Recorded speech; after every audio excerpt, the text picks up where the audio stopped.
Hey, salut les vapoteurs, Maurizio de RC Vap Channel, la chaîne YouTube qui vous présente tous les produits RC et des tutos. Aujourd'hui, petite vidéo tuto pour vous présenter tout simplement un coil simple. Pourquoi? Car tu en as marre de vaper sur un atomiseur avec des résistances toutes faites. Tu as envie de passer au reconstructif, mais tu ne sais pas comment faire un coil. Alors je vais te montrer comment le faire, comment le monter sur le dripper, comment le cotonner et des petites astuces. Et tout, pas oublier aussi les outils qu'on a besoin pour ça. Donc voilà, on se retrouve tout de suite pour le tuto. Ne bouge surtout pas, l'ami.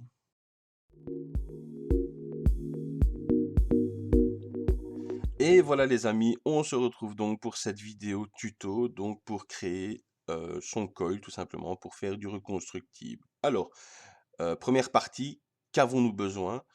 Je vais vous le dire tout de suite. Alors, première chose, évidemment, ce qui me paraît le plus logique, c'est le dripper, bien entendu. Ici, c'est un Tsunami 24. Alors, je conseille évidemment un plateau Velocity. Pourquoi? Pour les débutants, en tout cas, parce que il y a 4 trous. On va faire donc un double coil, un de chaque côté, et on va pouvoir rentrer chaque patte dans un trou. Donc c'est beaucoup plus facile pour ceux qui débutent. Alors nous aurons besoin évidemment d'un jig coil. Il y a plein d'autres noms qui sont donnés à ça. Donc à quoi ça sert? Ça va être tout simplement à pouvoir entourer votre fil et pouvoir créer votre résistance. Alors pour ça, il vous faut évidemment, c'est du fil, comme ceci. Ici, on va en prendre deux. Il vous faut une petite pince pour couper l'excédent. Il vous faut également une série de petites clés ici, normalement qui sont fournies avec le dripper pour pouvoir dévisser au niveau des plots. Il vous faut également une petite pince comme celle-ci. Alors, il y en a plusieurs qui existent, hein. Il y en a en céramique, il y en a d'autres qui ne le sont pas. Voilà, moi, c'est une qui a pas. Donc, évidemment, il faut faire plus attention quand on aura chauffé et qu'on aura serré le col. Il faudra éviter d'aller mettre ses doigts là-dessus parce que je peux vous dire que ça fait mal. Alors, il vous faut ensuite un ohm-mètre. Un ohm-mètre, donc, au fait, on va venir placer le dripper dessus. Donc souvent c'est un pin 510, on va venir placer le dripper dessus et au fait on va venir calculer la valeur du ohm pour savoir justement à quelle valeur vous vapez. Et enfin pour terminer, il vous faut du coton, le coton qui va servir justement à être imbibé, pouvoir vous donner un peu plus de saveur que sur une résistance, on va dire traditionnelle. Donc voilà, ici je conseille le Native Week qui est vendu à 6 €, je me trompe pas, non, à 6 € chez RC. Au fait, ça a une très bonne capillarité. Donc le juice remonte vraiment bien vers la résistance et au fait, il ne s'affaisse pas quand il est imbibé. Donc ça veut dire que vous n'aurez pas de trou entre la résistance et la partie du coton, ce qui évitera au fait les dry. Parce que quand vous prenez un dry c'est quoi? C'est une chauffe et ça chauffe très fort en bouche. C'est très désagréable, c'est très désagréable, pardon, et ça brûle. Donc voilà, on se retrouve tout de suite pour le jig coil. Donc on va vous montrer comment ça fonctionne. À tout de suite les amis. Et voilà les amis, donc c'est parti pour faire sa première résistance. Donc voilà, comme je disais, nous allons utiliser un jig coil. Alors ceux-ci sont les plus faciles à utiliser. Il y en a qui utilisent des versions un peu plus évoluées. Mais bon voilà, en tant que débutant, je pense qu'il est mieux de commencer par quelque chose d'assez simple et d'assez facile d'utilisation. Donc voilà, comme je vous avais expliqué, donc on a besoin du fil, on a besoin de ceci. Alors, sur le côté, vous avez deux petits trous. On va venir, c'est passer le fil de ce côté-ci. Donc voilà. Alors, avec ce qui reste, je viens tenir mon pouce comme ceci. Alors, pas trop et pas trop peu, évidemment. Donc, évidemment, les premiers cols, vous allez voir, vous allez un peu galérer, c'est normal, c'est le début. Alors, ensuite, ce qu'on va faire, c'est qu'on va venir utiliser ceci. On va utiliser la partie métallique qu'on voit ici, au fait, pour venir coincer le fil et pour pouvoir l'enrouler convenablement autour de l'axe. Donc ici, c'est un montage 7 tours sur un axe de 2,5, hein. Alors, on vient, on le coince et on va venir faire 7 tours. En sachant que vers moi, c'est déjà le fil est vers moi, c'est déjà un tour. Donc, ça fait 1, 2, 3, 4, 5, 6 et 7. On vient un petit peu le serrer, pas de trop. On utilisera la pince à serrage tout à l'heure pour le serrer convenablement quand il chauffera. Alors, on vient le retirer gentiment en tenant le coil avec ses deux doigts.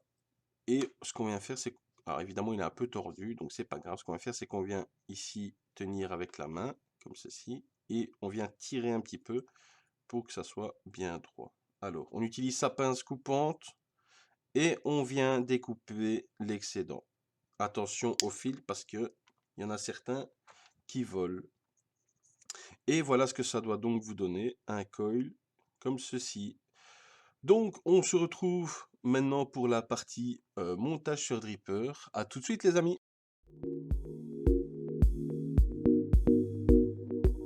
Et voilà, donc maintenant on se retrouve pour le montage sur le Dripper. Alors, première chose à savoir, c'est vos deux coils sont là, vous avez votre petite clé pour les vis sur les plots, et vous avez également votre barrette du jig coil pour pouvoir en fait maintenir votre coil sur la base. Alors moi je l'ai déjà mis sur le home mètre, pourquoi? Parce que ça me fait une meilleure surface de prise, il y en a qui le font, d'autres qui le font pas, donc voilà, comme vous le sentez. Alors, première chose importante, donc vous voyez les 4 trous ici, 1, 2, 3, 4. Donc ce qu'on va faire, c'est que les coils, on va les croiser. Donc ça veut dire qu'on va, première patte ici en haut à droite, et la seconde en bas à gauche. Et de l'autre côté, on fera pareil, en haut à droite et en bas à gauche. Comme ça sera croisé. Alors, ce qu'on va faire, donc, on va prendre la première partie ici. On va placer la barrette du G-coil à l'intérieur du coil pour pouvoir le tenir convenablement et ne pas le plier quand on va le placer. Alors, ce qu'on va faire, on va tout simplement venir le mettre à l'intérieur. On va le coincer avec son doigt. Donc, vous voyez, les pattes ressortent juste ici, là et là. Alors, moi, ce que j'ai sur ce dripper, c'est une petite astuce, c'est que je vais venir placer mon pouce ici contre l'airflow. Donc, vous voyez, l'airflow est juste ici en dessous.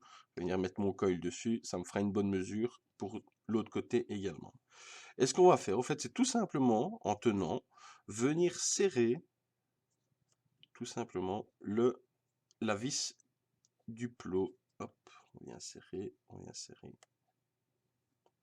on vient serrer. Alors, pas forcer, parce que sinon vous risquez d'abîmer la tête de vis.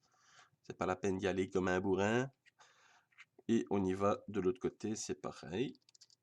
Là, on vient visser où il y a l'autre patte. Voilà, c'est quand tu veux, monsieur. Elle ne rentre pas. Voilà, ça y est. Donc voilà, c'est pas compliqué. Tout le monde peut y arriver, hein. C'est un dripper simple.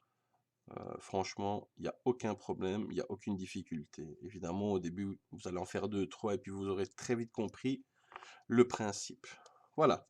Donc ici, ce que j'ai fait, c'est que j'ai monté mon premier coil sur mon dripper. Donc je peux tout simplement retirer. Voilà, donc on le voit comme ceci.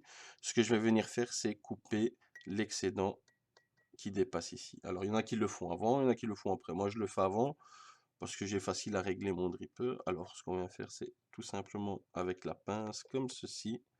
Attention encore une fois au fil qui vole. On vient découper et vous aurez une partie bien lisse de ce côté-là.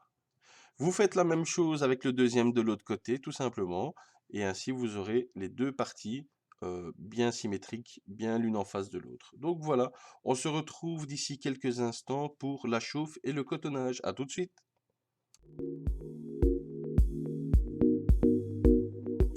Et voilà les amis, donc on se retrouve pour la partie du placement du coton, le cotonnage, comme j'aime bien dire. Alors, petite astuce, ce qu'on va faire, c'est qu'on va venir, moi je viens de le faire, hein, donc ce qu'on va faire, c'est qu'on va venir placer une petite goutte de produit sur les cotons. En fait, ça va permettre au coton de mieux glisser à l'intérieur et d'éviter d'abîmer les coils. Alors, on prend une cloche de coton. Alors, évidemment, au début, vous allez voir, vous allez utiliser pas mal de coton parce que vous ne saurez pas si c'est assez ou si c'est trop. Tout simplement, quand il sera dans le coil, au fait, il faudra vérifier qu'il ne soit pas trop serré, mais qu'il ne soit pas trop libre non plus. Donc ça, c'est une question de jugement, j'ai envie de dire. Donc, on vient pincer un petit peu son coil comme ceci, pour faire une petite pointe. On va venir le passer à travers le coil, comme ceci. Évidemment, il ressort de l'autre côté. On vient le chercher. Attention de ne pas forcer dessus. Si ça force, c'est que vous en avez mis trop. Si ça va tout seul, par contre, si ça va vraiment tout seul, c'est que vous n'avez pas mis assez. Donc là, ça risque d'être dangereux. Donc voilà, là il est placé. On vient le faire pareil de l'autre côté. Donc je reprends un autre bout de coton. Voilà, je fais une belle pointe. Je viens le passer à l'intérieur comme ceci. On vient le chercher. Voilà, tout simplement. Voilà, et ce qu'on va faire, c'est qu'on va venir couper l'excédent des pointes et du coton sur les côtés. Alors, je je vais prendre pour ceci une petite paire de ciseaux chirurgien. On vient et on va découper. Donc encore une fois, tout dépend du dripper, hein. Soit il en faut plus, soit il en faut moins. Donc à vous de voir aussi au niveau de vos drippers. Voilà. Donc on vient bien le mettre au milieu, tous les deux, voilà, comme ceci. On vient prendre une pince, ça peut être une pince à pointe comme ça ou une petite pince à épiler, c'est pas très important. Alors, il y en a qui imbibent le coton avant, il y en a qui le font après. Moi, je le fais après, une fois que j'ai mis donc mon coton à l'intérieur de la cuve du dripper. Hop, voilà, comme ceci. Vous allez voir, ça donne quelque chose de beau. Voilà. Et encore une fois, ce coton est juste très bon. Et franchement, n'hésitez pas, hein. Voilà ce que ça doit vous donner. Un style de couronne en coton, en fait. Voilà. Vous avez les diamants, c'est les plots. Et le reste, c'est le coton. Donc voilà, on vient tout simplement, en fait, c'est l'imbiber. Alors, évidemment, faites ça au fur et à mesure. Vous mettez un filet de produit, vous attendez un petit peu. Vous voyez comment le coton réagit. On vient en mettre un petit peu au milieu du dripper ici pour que le fond du coton soit aussi imbibé. Voilà, on vient. Ce qu'on peut faire aussi, ce qu'il y en a qui font, c'est qu'ils le chauffent et puis ils attendent un petit peu. Donc quand je dis chauffer, c'est pas à 150 watts, hein. C'est chauffer normalement. Donc voilà, je vais faire ça. Je vais venir le chauffer. Voilà, par à coup, évidemment. Il y en a de la fumée là-dessus. Hop, on vient, on le réimbibe.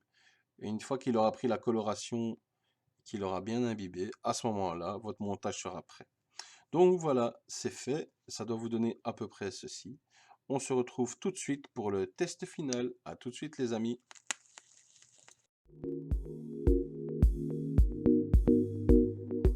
Et voilà, donc on se retrouve pour le test final.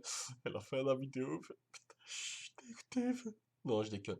Plus sérieusement. Bon, allez, on y va.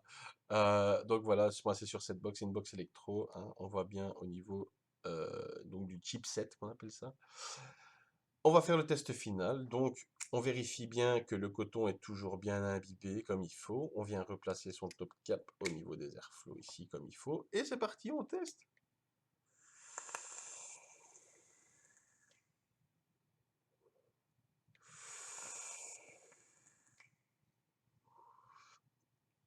Donc, vous voyez, j'ai un très bon débit. Je suis à 60 watts. Donc, ça, c'est aussi un petit conseil. Ne vapez pas trop au début, hein.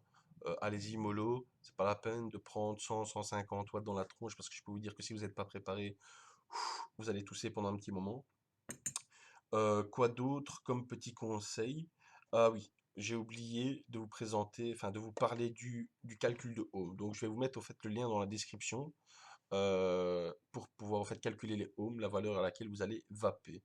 Ce site est très complet, donc c'est sur vaper.fr. Ce site est très complet, vous allez voir, vous pouvez pas vous tromper. Commencez pas à acheter des programmes sur iPhone, sur Android, pour des, enfin style VapTool ou Tool Pro, enfin soit. N'achetez pas ça. Sur Internet, vous avez assez d'outils et assez de tutos pour le calcul des ohms. Donc voilà, c'est la fin de cette vidéo. J'espère que ça vous a plu. On se retrouve la prochaine fois. Je ne sais pas encore pourquoi, mais on verra bien, hein. N'hésitez pas évidemment à donner vos petites idées, montage, produits. Je pense que j'ai fait le tour. Voilà, passez une bonne fin de journée à vous. Et n'oubliez pas une chose, c'est que la vape, c'est de la rigueur et de la patience, mais c'est aussi du fun. Allez, bonne journée les vapotos. Ciao, ciao!